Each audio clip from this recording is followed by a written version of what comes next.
Le Paris Saint-Germain qui réalise un back-to-back historique étant donc le premier club français à avoir remporté 2 Ligues des Champions, mais aussi à avoir réalisé tout simplement un back-to-back, c'est-à-dire Munich 2025 et Budapest 2026.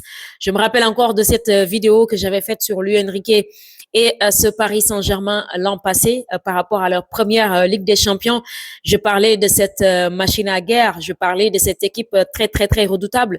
Et cette saison, ils l'ont encore une fois confirmé. Et pourtant, ils ont connu des débuts quand même de saison très, très, très compliqués avec des cadres qui étaient à l'infirmerie.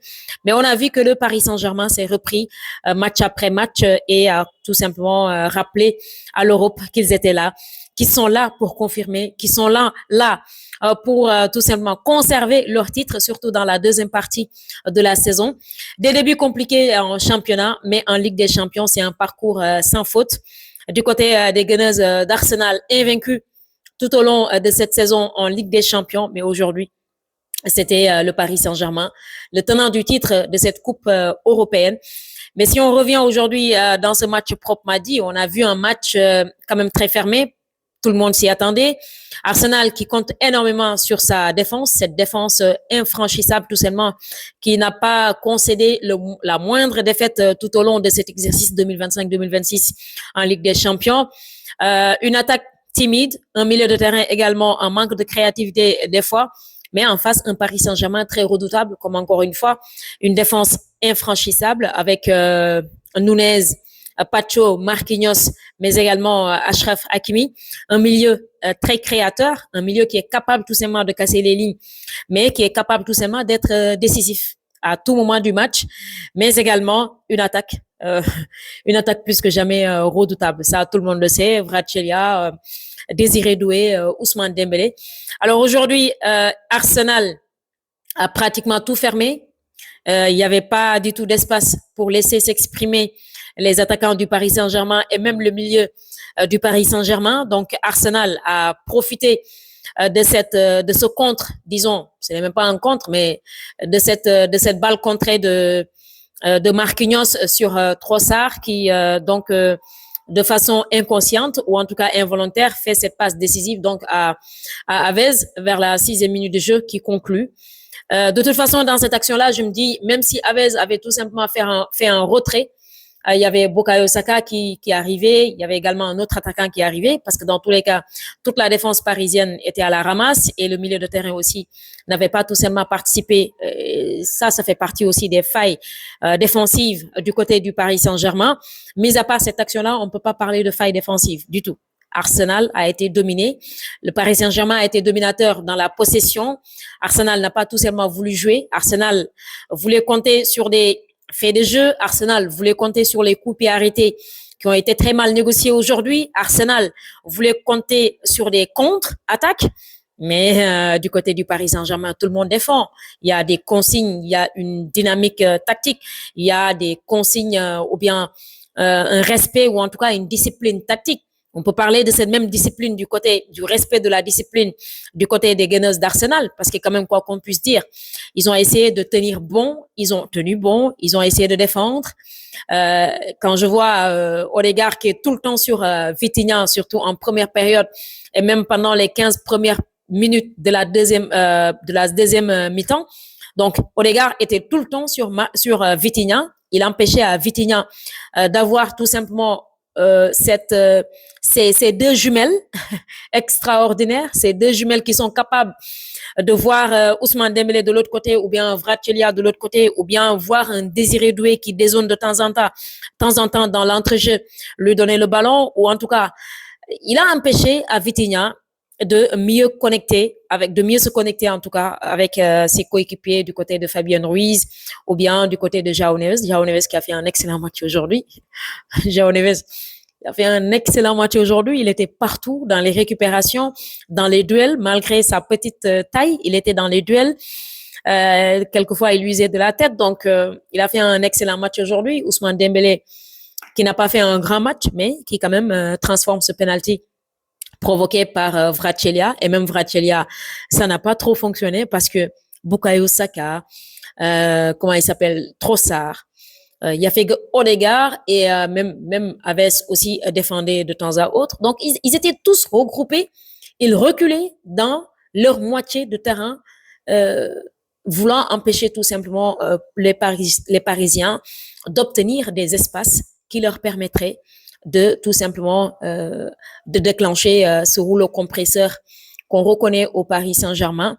Mais du côté du Paris Saint-Germain également, comme je l'ai dit encore une fois, il y a cette défense infranchissable. Les quatre, je le rappelais tantôt dans une vidéo d'avant-match, les quatre indispensables de Luis Enrique, Nuno Mendes, Marquinhos, Pacho, mais également Achraf Hakimi aussi, qui a fait un excellent match, Achraf Hakimi.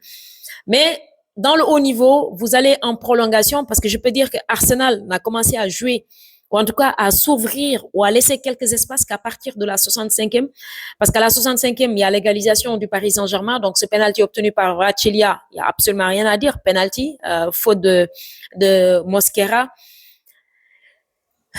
De la fatigue, surtout c'est un peu compliqué en tout cas pour Arsenal aujourd'hui. Un match très, très, très compliqué, très poussif. C'est l'Arsenal tout simplement de cette saison-là, 2025-2026, qui est très poussif dans les victoires, dans les matchs nuls, dans la défaite également. C'est Arsenal qui est très poussif. Malheureusement, un dernier match pour une Coupe d'Europe. Si j'étais à la place d'Arteta, j'allais pas tout simplement tenter pendant 90 minutes de jeu ce type de tact, ce type de jeu. Parce que dans tous les cas, tu vas encaisser. Dans tous les cas. Alors, ils ont été très compacts. C'est de loin la meilleure défense, je peux dire, de cette saison-là sur toute l'Europe, dans toute l'Europe, autant pour moi. C'est la meilleure défense. Saliba et également Gabriel, qui a fait un excellent match encore une fois. Mais le Paris Saint-Germain, c'est le Paris Saint-Germain. C'est le Paris Saint-Germain. C'est une équipe très, très, très confiante. C'est une équipe qui ne lâche absolument rien. On a vu après ce but égalisateur, déjà avant même de marquer ce but-là, le Paris n'a pas reculé. Le Paris a été plus que jamais dominateur dans ce match. Encore une fois, comme je l'ai dit, dans la possession, c'est vrai que ce repli défensif, ou en tout cas ce regroupement dans leur moitié de terrain, donc des Gunners, a empêché au Paris Saint-Germain d'avoir des tirs cadrés, disons, en première mi-temps. Mais en deuxième mi-temps, on a vu qu'ils ont essayé tout simplement de forcer les choses et de revenir dans le match. Donc, victoire méritée pour le Paris Saint-Germain. C'est vraiment une victoire méritée pour le Paris Saint-Germain. Hélas pour Arsenal, qui avait toutes les chances de remporter cette première Ligue des Champions de l'histoire du club. Arsenal était encore une fois à deux doigts. Et moi, je pense que c'était vraiment l'année où il fallait réaliser cela. C'était vraiment l'année. Parce qu'après la désillusion de cette génération invincible des Thierry Henry, des Patrick Vieira, donc Arsène Wenger tout simplement, qui a raté la première finale en 2006 contre le FC Barcelone. 20 ans après, pour moi, il était temps. Il était temps pour Arsenal de remporter cette coupe aux grandes oreilles. Malheureusement, moi, ce qui me choque le plus du côté des Gunners d'Arsenal, c'est qu'au moment où Arsenal faisait des changements, Arsenal puisait vraiment sur son banc, un banc beaucoup plus quand même offensif que celui du Paris Saint-Germain, un banc qui a même, pour moi, qui avait plus de qualité que celui du Paris Saint-Germain. Oui, on peut le dire.